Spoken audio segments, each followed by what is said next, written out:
Before we step into the darkness, do one thing, like this video. It may seem small, but it helps keep these stories alive. Subscribe, turn on the bell, and stay close, because you don't want to face what lurks in the unknown alone. And if you've lived through a real horror, tell your story in the comments. Who knows? It might just resurface here and haunt us all. Hello, my name is Lieutenant Jake Hollister. I'm 35 years old, a seasoned Navy SEAL with over a decade of experience in the field. I've faced enemies across the globe, from insurgents in desert heat to deep sea threats in freezing waters. But nothing, and I mean nothing, prepared me for what happened on that mission near Monte Santa Helena. What I'm about to share with you isn't in any report. It's not something you'll find in a declassified document or whispered about in military circles. This is my truth, and it's a truth I've carried in silence for far too long. When the mission brief landed on my desk, it seemed straightforward. A search and rescue up in the dense forests near Monte Santa Helena. A group of hikers had gone missing, and satellite imagery had picked up signs of movement in the area. It was supposed to be routine, a simple in and out operation. But as I read the file, something gnawed at me.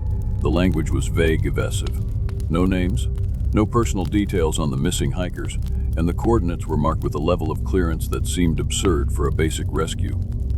Still, orders were orders. My team and I were deployed within 48 hours, flown in under the cover of darkness. As the rotors of the Black Hawk beat the night air, I peered out the window at the shadowy expanse below. Monte Santa Helena wasn't just remote, it was haunting. A dense, impenetrable wilderness that seemed to swallow light, even from above. The mist curled around the trees like it was alive, hiding secrets it didn't want anyone to uncover. The locals we encountered on arrival didn't ease the tension. Weathered faces stared at us with a mix of pity and fear.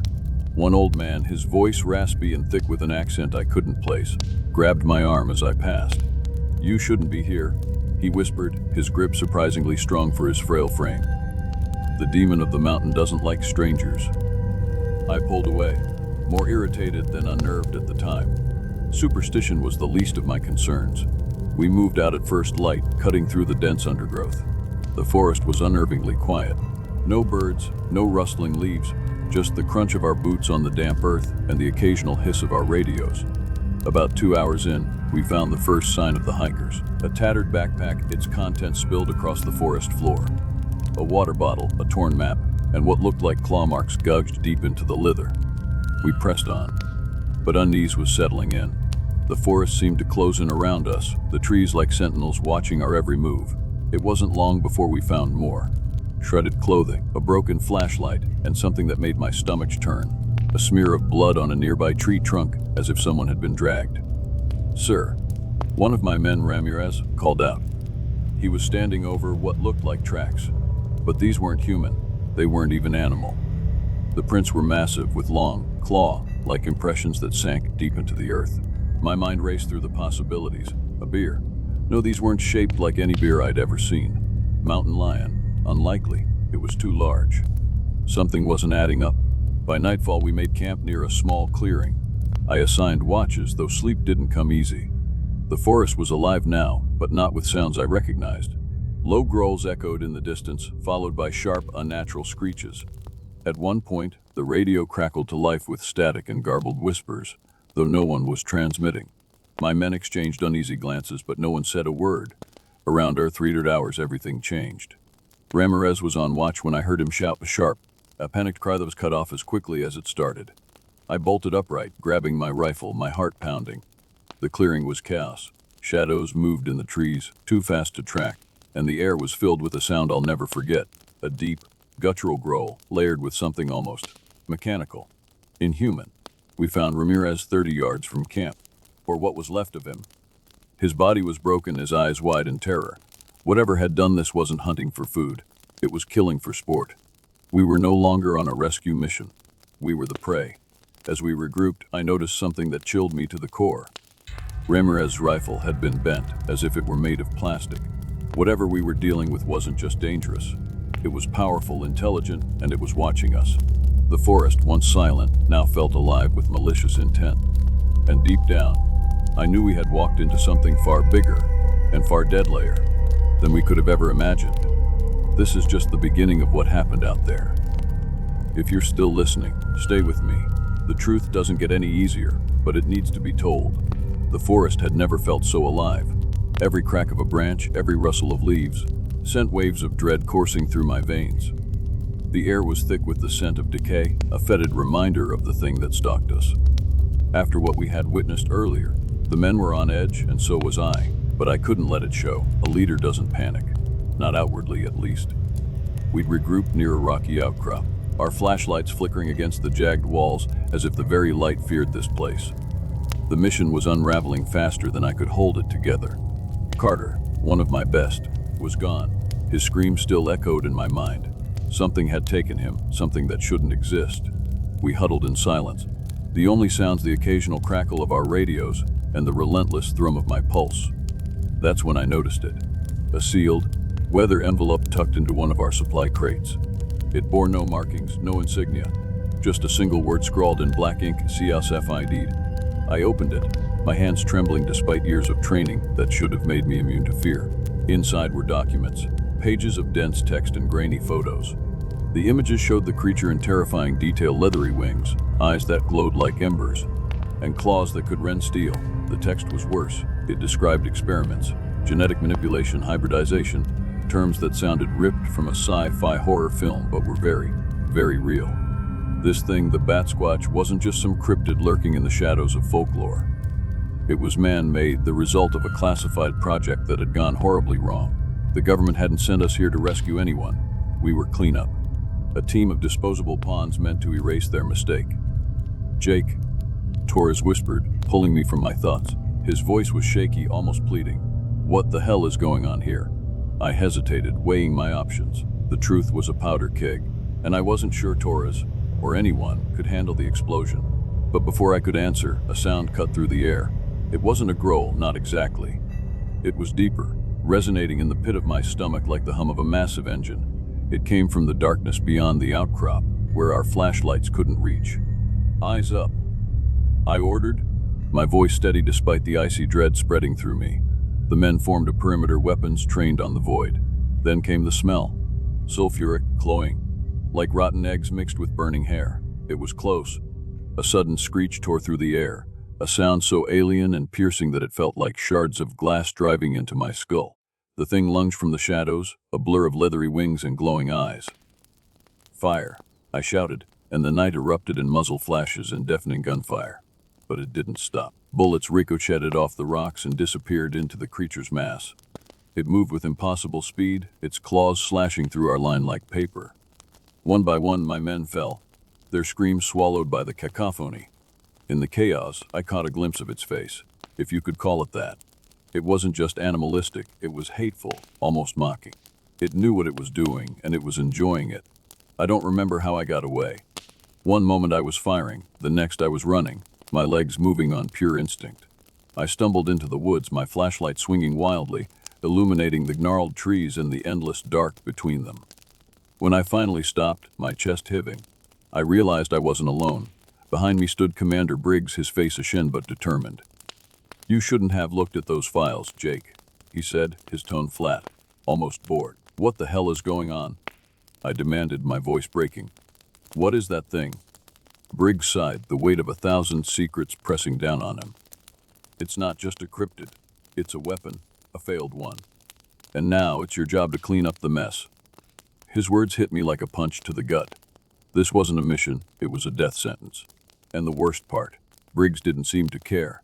"You knew this would happen," I spat, my fists clenched. He met my glare with cold indifference. "Some things are bigger than you, Jake, bigger than any of us." Before I could respond, a low growl rumbled through the trees. The Bat Squatch was close, too close. Briggs raised his weapon, but it was already too late. The creature struck with the force of a hurricane, and in the chaos I ran again, this time with Briggs's screams chasing me into the night. As I stumbled deeper into the forest, the truth weighed on me like a lead blanket.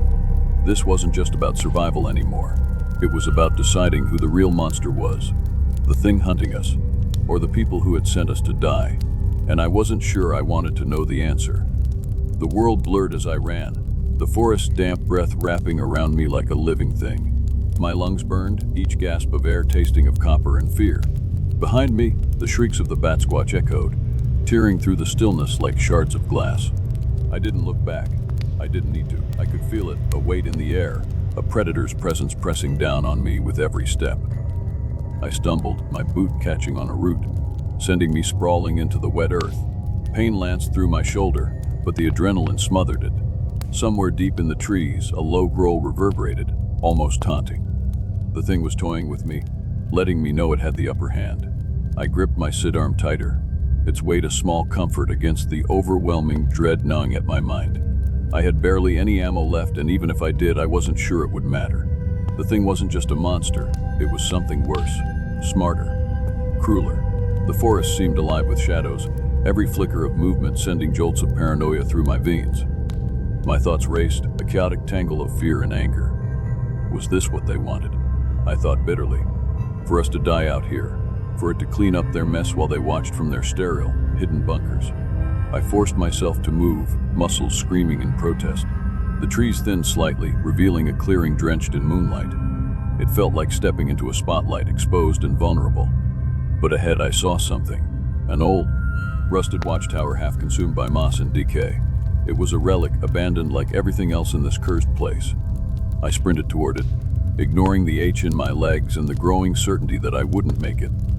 The growl came again, closer this time, too close.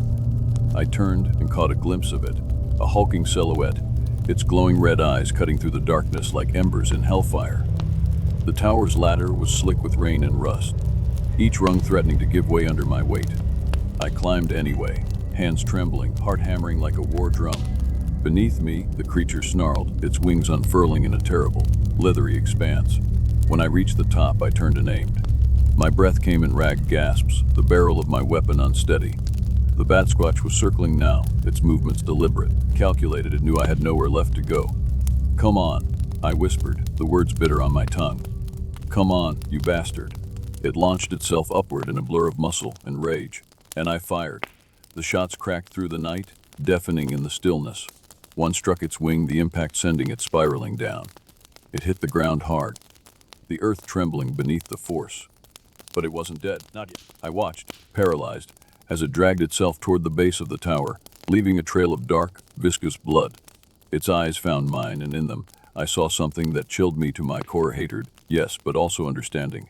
It wasn't just an animal. A sound behind me broke the spell, a low hum, mechanical and cold. I turned to see a drone hovering just beyond the treetops, its camera lens trained on me. They were watching. Of course they were. Before I could react, a deafening explosion tore through the clearing. The drone had dropped something, an incendiary charge engulfing the creature in flames. Its screams pierced the night, a sound that would haunt my dreams for the rest of my life. I collapsed against the railing, watching as the fire consumed the monster, the forest, and every trace of what had happened here. They weren't just erasing the evidence, they were erasing the truth. I don't remember how I got out. Maybe I was too broken to resist, or maybe they just let me go, knowing no one would believe me. The next thing I knew, I was sitting in a nondescript room, a government suit leaning over me with a folder full of NDAs and threats disguised as reassurances. They called me a hero, told me my actions had neutralized the threat, but their eyes betrayed them, cold and detached, like I was nothing more than another loose end to tie up. Weeks later, I was discharged. Honorably, they said. Quietly, they meant. But the nightmares didn't stop. The glowing eyes, the screams, the terrible, uncheckable feeling that I hadn't escaped, that I was still being hunted in some way. And then the envelope came. No return address, no explanation. Just a single photo of another cryptid, this one in the snowy wilderness of Alaska. On the back, a message scrawled in black ink. "You're not done yet."